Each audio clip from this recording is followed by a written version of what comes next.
Screen front வரணும் அப்படிங்கிற ஒரு தாட் எப்போ வந்துச்சு? மாடலிங் கரியர் எப்போ சூஸ் பண்ணீங்க? நான் மேக்கப் ஆர்டிஸ்டாக நிறைய டிவிசி ஆட்ஸில் ஒர்க் பண்ணிட்டு இருக்கப்ப சில டைம் ஃபில்லர்ஸ்ன்னு சொல்லி சில பேர் நிற்க வைப்பாங்க. நல்ல ட்ரெஸ் தான், நீ வந்து நின்று அது மாதிரி நின்று அழுதானா அப்படி நின்றுட்டு இருக்கப்ப 2-3 தெரிஞ்ச டேரக்டர் ஆனால் தான் வந்து இல்லை நீ ஸ்க்ரீன் ப்ரெசன்ஸ் இருக்கு, நீ ஏன் வந்து ஆட் ட்ரை பண்ணக்கூடாது அப்படின்னாங்க. அப்போ ஃபர்ஸ்ட் கலர்ஸ் டிவியோட பேரழகி சீரியலில் I was working. Okay. So ஒரு 2-3 இது பண்ணேன்.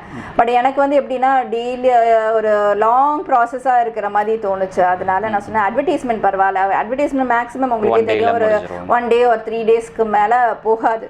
அது எனக்கு கம்ஃபர்டபுளாக இருந்தனால அட்வர்டைஸ்மெண்ட்டில் ஸ்டார்ட் பண்ணது. அது போயிட்டே இருக்கிறப்ப தான் வந்து மாடலிங் இன்ட்டு இன்டர்நேஷ்னல் ஆப்பர்ச்சுனிட்டி வந்தது. அதுவும் எனக்கு வந்து ஃபோட்டோகிராஃபர்ஸ் மூலமாக தான்.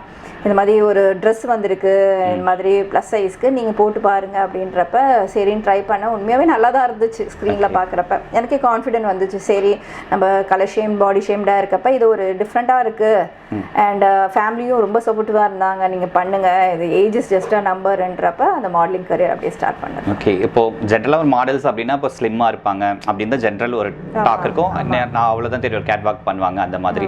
ஸோ இப்போ இந்த கேட்டகரி இருக்கா, ப்ளஸ் சைஸ் மாடல்ஸ் அந்த மாதிரி ஒரு கேட்டகரி இருக்குங்களா? எனக்கே நான் வந்து தெரியல அது மாதிரி வந்து ப்ளஸ் சைஸ். ஆக்சுவலாக என்ன செலக்ட் ஆனோன்னே ஒரு ஃப்ரெண்டு தான் வந்து ரெகுலராக ஒர்க் பண்ணிட்டு இருக்கேன்.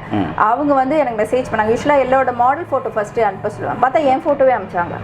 ஓகே. வாட்ஸ்அப்ல என்னோட ஃபோட்டோ அனுப்புற, ஆர் யூ மேட் அப்படின்னா இல்லை நீ தான் மாடல். என்ன மாடல் அப்படின்னா ப்ளஸ் சைஸ். அதுதான் ப்ளஸ் சைஸ் அப்படின்னா என்னன்னு கூகுள் பண்ணி பார்த்தா அதுக்குன்னு ஒரு கேட்டகரி இருக்கு. ஆனால் வந்து நம்ம அதுக்கு தகுந்தாப்புல டோன் ஆகணும் அப்படின்ற ஒரு ரூல்ஸ் இருந்துச்சு. சரி ஃபோட்டோ ஷூட்லாம் முடிஞ்சிருச்சு. அடுத்தது பேஜெண்ட்னு போகிறப்ப ப்ளஸ் சைஸ்லேயே ஹெல்த்தியாக இருக்கணும் அப்படின்ற ஒரு கான்செப்ட். ஷேப் நல்லா இருக்கணும், டோன் பண்ணியிருக்கணும். தட் இஸ் உங்களுக்கு தெரியல அவ கிளாஸ் மாதிரி ப்ளஸ் சைஸ்லேயே அவ கிளாஸ் இருக்கணும். அதே மாதிரி நிறைய ஃபிட்னஸ் டவுன்லாம் வரும். நம்ம இந்தியாவுக்காக ரெப்ரசென்ட் பண்ண போகிறப்ப அந்த ஃபிட்னஸ் ஈக்குவலாக பண்ணலன்னா நம்மளுக்கு தானே வந்து இதாகும்னு சொல்லி நான் ட்ரெயின் ஆனேன். இத்தனைக்கும் எனக்கு என்ன சொல்கிறது, கால் 2 தடவை அடிப்பட்ட கால் தான். ஸோ அதோடய எல்லாமே ரெடி ஆனது. பட் என்னன்னா அது ஃபர்ஸ்ட் போஸ்ட் பண்ணோடனே இந்த மாடலிங் இது எல்லா பீப்புளும் வந்து அப்ரிஷியேட் பண்ண ஆரம்பிச்சிட்டாங்க.